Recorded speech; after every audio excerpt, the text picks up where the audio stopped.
So much fun to drive. Now I got a smile on my face. I've been wanting to do the walk around on this one for a long time.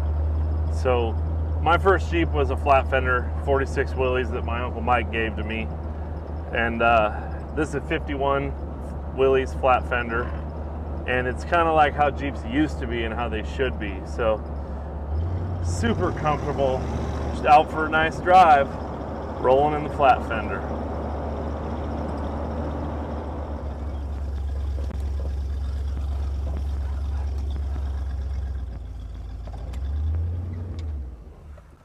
Now this is a real Jeep. This is where it all started from.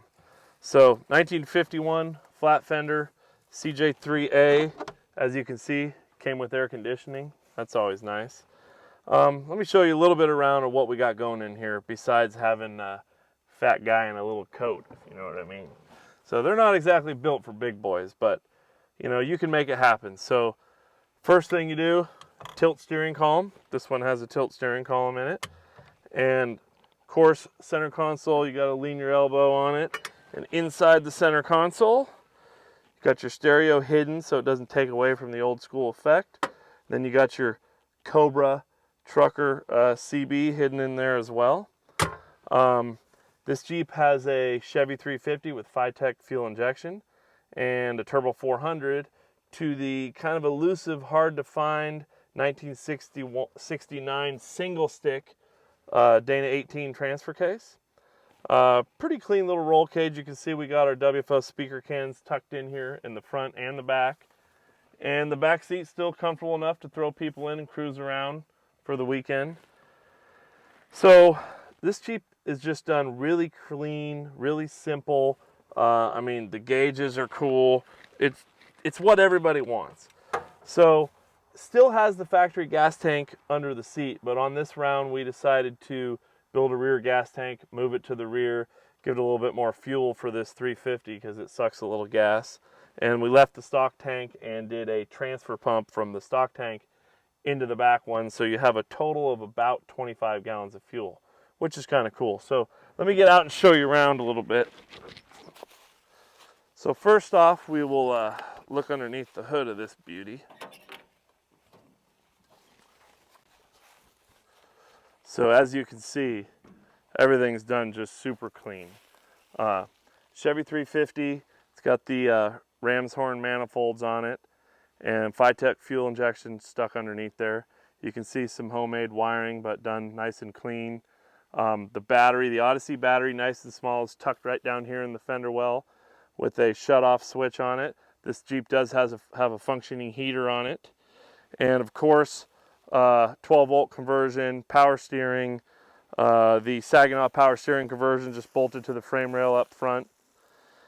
As you pan out, you know, the front bumper of this Jeep is obviously an eye catcher. So in my opinion, every Jeep should have the 8274 Warn winch. So 8274, we just put this on, it didn't have it. 2x4 box tube front bumper, and of course your KC lights, you gotta have those, right? You can see the training cooler kind of tucked here in the back. So the running gear has been updated as well. It still has the Rancho 2.5-inch spring under, 1 3/4 wide leaf springs, but it has a later model disc brake CJ Model 30 front end, which is really nice.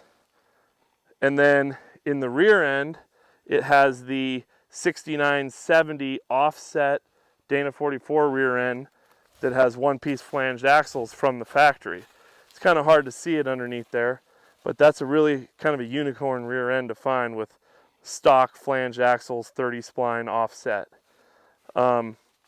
Something you want to see on this is we just got done building the 15-gallon fuel tank that sits underneath in the back.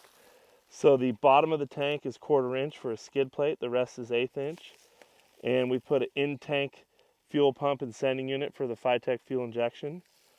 And then we also built this new bumper, 2x4 box tube with the receiver, and built the spare tire rack. You know, it's always important to have your metal 5-gallon gas can on the back of a CJ.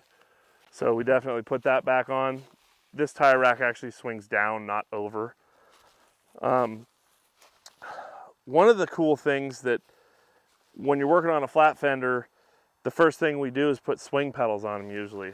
Well, if you take a look at this Jeep, this still has a through the floor brake assembly, but it has a vacuum power assist booster dual diaphragm underneath the Jeep on the frame rail, still utilized the through the floor brakes, and the brakes work really good. This Jeep, you can get in it, do 65, 70 down the highway, you can't get the smile off your face. So if you're a purist and you started on flat fenders, you know, I don't think it gets any better than this. Yes, it'll still go run the Rubicon, but you can drive around every day, go get ice cream with the kids, and feel American. Hope you like it.